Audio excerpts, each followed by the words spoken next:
Dwi, mau nanya nih, kasih pencerahan Ioniq 5 gua, AC-nya tiba-tiba mati sendiri nggak mau nyala. Sudah 2 kali kejadian, mobil baru 1800 mesti reset dulu ke dealer baru bisa on. Repot. Kok kalau baterai mobil hybrid drop atau mati, apakah masih bisa jalan pakai mesin bensinnya? Apakah konsumsi BBM-nya jadi lebih boros? Masih bisa jalan pakai mesin bensinnya, masih, tetapi nalur sono. Kok baterai mobil hybrid EV drop atau lifetime-nya habis, mending ganti yang baru aja atau dijemur?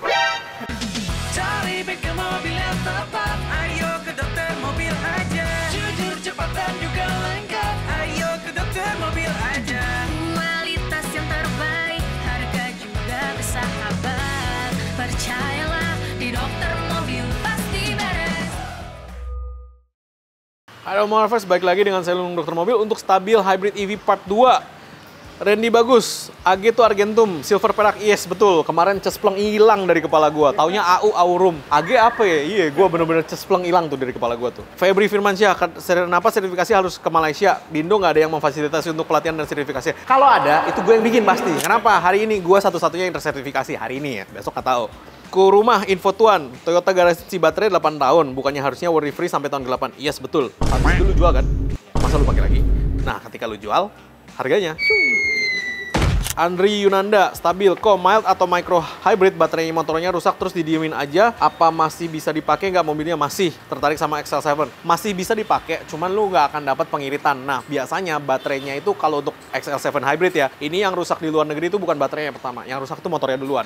Baterai malah jarang rusak kalau untuk yang itu, karena baterai AG Silver ini memang jauh lebih kuat lah ya. Lu pakai bisa 5 tahun lebih tuh belum tentu lu ganti 1 kali. Tetapi motornya sama fanbelnya itu duluan yang cepat rusak, karena lu harus tahu ketika mereka engage itu di RPM yang tinggi, 3000, 4000 RPM, lah otomatis ketika jerking dia udah pasti cepat rusak.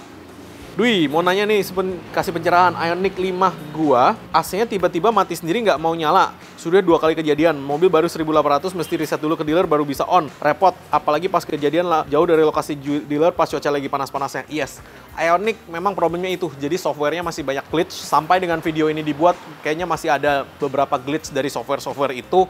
Kadang ada yang mati, ada yang display lu mati total, ada yang setirnya nggak bisa engage, ada yang nggak nyala total. Itu memang masih glitch software. Gue juga nggak tahu kenapa mereka belum solve ya. Itu sih gue juga bingung sih.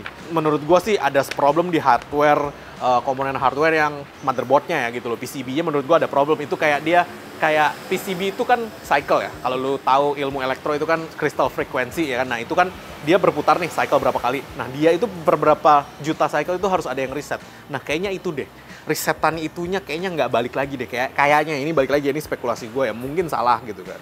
Mas Mung, gini kok mau nanya, baterai diganti per sel, pasti akan ada bedanya health battery dari sel yang lama sama yang baru. Apakah itu aman? Kan health battery berkurang, kapasitas baterai menurun. Apa itu nggak akan overcharge ke baterai sel yang lama? Oke, good, bagus. Oke, di baterai itu ketika kita ganti per sel, kita ada yang namanya load charge testing sama discharging test. Charging and discharging test itu kita pakai untuk menentukan apakah baterai ini masih bisa dipasang lagi atau enggak. Baterai yang masih bisa dipasang lagi atau enggak, charging dan dischargingnya ada range-nya ya. Jadi maksudnya, oke nih, ini baterai masih worth it kalau lu pasang. Nah, ketika kalau lu tanya overcharge atau tidak, enggak. Karena kenapa? Si charger atau si inverter yang ada di mobil itu sudah jauh lebih pintar dari itu. Karena setelah dia charging, masuk ke yang namanya BMS, Battery Monitoring System. BMS ini tugasnya memang untuk ngaturin itu. Kalau misalkan dia ngecas udah cukup, dia matiin. BMS itu ke setiap selnya. Jadi memang ketika dia ngecas, setiap selnya dikasih tahu ini udah apa belum. Nah, kalau lu bilang beda-beda, udah pasti beda-beda. Nah, makanya namanya kita adakan yang namanya battery balancing. Nah, battery balancing itu prosesnya 3 hari. Jadi kayak ban, lu balancing sehingga dia nggak naik turun nih voltasenya. Nah, itu kita balancing semua satu-satu. Nah, kalau memang misalkan lu takut overcharge, yang penting battery monitoring systemnya atau BMS-nya masih oke, harusnya dia tidak ada masalah. Banyak komo-kolong pengetahuan bla bla bla, dapat baterai Lexus SX, gimana daya tahannya? Apa nyampe 100.000 kah? Terus dari segi perawatan rutin apa yang harus dilakukan di mobil hybrid? Terus kalau baterai rusak apakah mempengaruhi kinerja mesin? Kalau mobil-mobil hybrid di tempat gue belajar nggak sampai 100.000 udah banyak yang baterai selnya rusak dan mesti diganti. Ketika rusak lu nggak mau ganti, cek engine nyala terus dan akan ngasih tahu lu battery unstable, battery bla bla bla, itu udah pasti nongol terus ya cek engine-nya. Jadi DTC-nya nyala. Kalau perawatan rutin yang bisa dilakukan, 1, ganti oli hybrid yang bagus, 2, coolant, 3, AC. AC lu harus perhatikan, 4, detailing.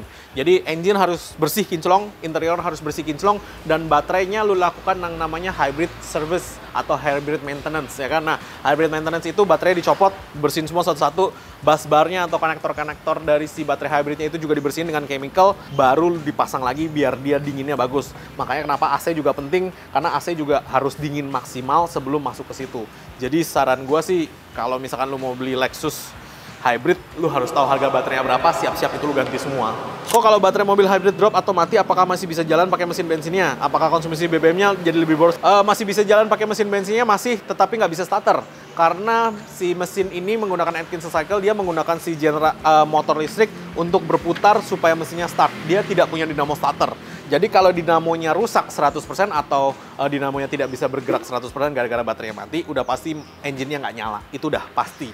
Dia nggak punya dinamo start ya. Oh, nggak bisa di starter, diselah gitu. Dorong mungkin. Kan metik, nggak bisa digajul.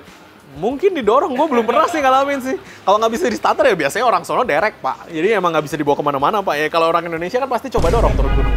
Cobain aja, men. Hati-hati ya, bisa jadi nggak bisa ngerem loh itu. Kan dia baterai ada dua. Baterai high voltage, yaitu yang baterai hybridnya itu, sama auxiliary voltage. Auxiliary voltage itu 12 volt. Nah, selama auxiliary voltage-nya masih nyala, harusnya relay untuk nyalain rem nyala. Harusnya. Tapi karena tidak ada, ya cuman dia remnya hydraulic sih, harusnya sih masih nyala ya, harusnya ya. Jadi lu hati-hati aja. Kisan Gunawan tanya, kok kenapa mendingan baterai EV harus diambil udara dari kabin? Kenapa tidak langsung saja mendingan dari AC seperti double blower yang dipasangin baterai EV? Yes! Ada yang langsung, jadi kayak gua cerita Audi, Mercy, dan BMW, dia menggunakan plat pendingin yang kayak ada di belakang kulkas lu, itu platnya kan dingin tuh. Nah, dia pakai konsep itu untuk ditaruh di atas baterainya. Untuk mobil Jepang, gue juga nggak tahu kenapa. Mereka suka banget ngambil udara dari kabin, yaitu kalau Honda semuanya lah ya, semua Honda, Toyota ngambilnya dari samping kok. Toyota Corolla Cross ngambil dari samping sini, Innova Zenix juga itu passenger seat belakang. Jadi lo orang hati-hati sekali ya untuk naruh barang, naruh apa, itu ketutup. Baterai lu panas, baterai panas cepet rusak baterainya. Gua nggak bilang langsung rusak ya, cepet rusak gitu loh. Kalau lu tanya kenapa, ya mungkin biar cepet rusak kali, biar lu ganti baterai. Mana gua tahu, men. Bisa jadi gitu loh. Karena kalau ketika dipikir-pikir ya, memang teknologinya bagus, cuman belum sempurna. Dodi Huang, Sujesko untuk aki 12 volt Corolla Cross Hybrid menggunakan LN0, salah satu Jakarta kemarin cari nggak ada. Nah, loh. Kita cerita Toyota ya. Jadinya pakai LN1 Amaron, kemudian potong dudukan aki. Boleh jual tuh di demo hybrid, kebanyakan sudah 3 tahun, umuran aki 12 voltnya soak dan nggak mau nyala. Yes, hybrid dan EV semua. Tesla, Wuling juga tetap pakai aki biasa 12 volt. Itu untuk auxiliary, untuk ngehidupin semua relay yang ada. Jadi sebenarnya aki 12 volt ini yang penting lu pakai IG gel. Kenapa yang LN0 kagak ada? Nggak tahu. Mungkin lu bisa cek sama si Varta atau lu bisa cek sama si Panasonic ya yang jual baterai mahal-mahal ini. Gua mau masukin baterai, aki itu kena lartas bro, lu harus tahu bro. Jadi gua nggak bisa sembarangan masukin aki yang begini-begini gitu loh. Kemarin ini kita juga lagi ngobrol sama teman kita yang dari Malaysia yang menyediakan baterai hybrid. Dia juga tahu ini problem gitu, dia juga mau masukin tapi kita cari perizinannya dulu ya. Naruk sono, kok baterai mobil hybrid EV drop atau lifetime-nya habis mending ganti yang baru aja atau dijemur? Di bawah sinar matahari. Zaman saya kecil baterai ABC bisa dipakai lagi walaupun habis kalau dijemur. Coba aja bro lu jemur. Maybe it's a good idea, I don't know. Tapi sepengetahuan gue sih nggak bisa. Dan ketika lu copotin juga hati-hati ya. Itu 800 volt ya. 800 volt itu arcing ya. Kesetrum, pastikan asuransi jiwa lu atas nama gue. Oke, mungkin sekian dulu penjelasan saya untuk dokter mobil. Thank you. Jangan lupa subscribe, like, dan komen di YouTube kami. Thanks.